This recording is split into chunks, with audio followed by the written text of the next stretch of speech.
business as usual, there are strong recommendations to cover your face in public. That's a far different message than we got even just a month ago. Chief investigative reporter Duane sorts out these new guidelines.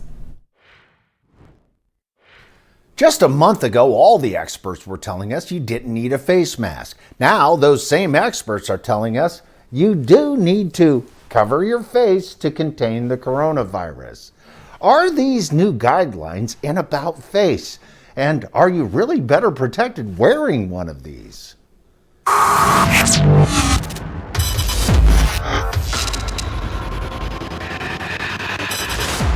Up until April 3rd, the Centers for Disease Control and Prevention, or CDC, made it clear. CDC does not recommend that people who are well wear a face mask to protect themselves from respiratory diseases, including COVID-19.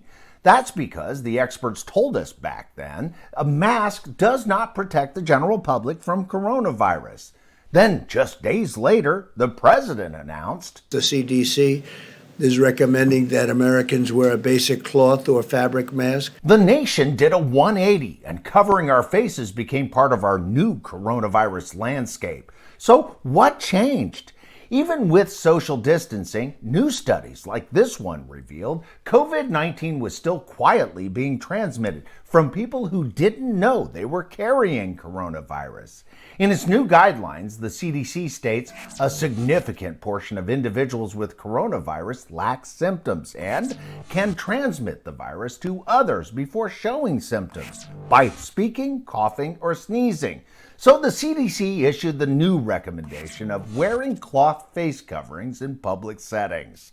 The cloth coverings are effective because they catch COVID-19 droplets before they get airborne from those of us who have the virus and don't know it.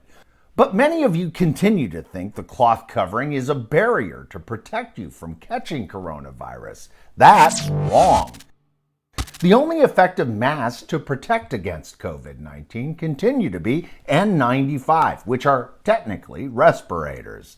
And the CDC doesn't want you to buy these because, as the CDC states, those are critical supplies that must continue to be reserved for healthcare workers and other medical first responders.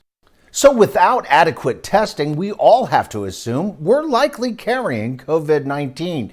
And these cloth coverings protect others from becoming the next victim in this pandemic.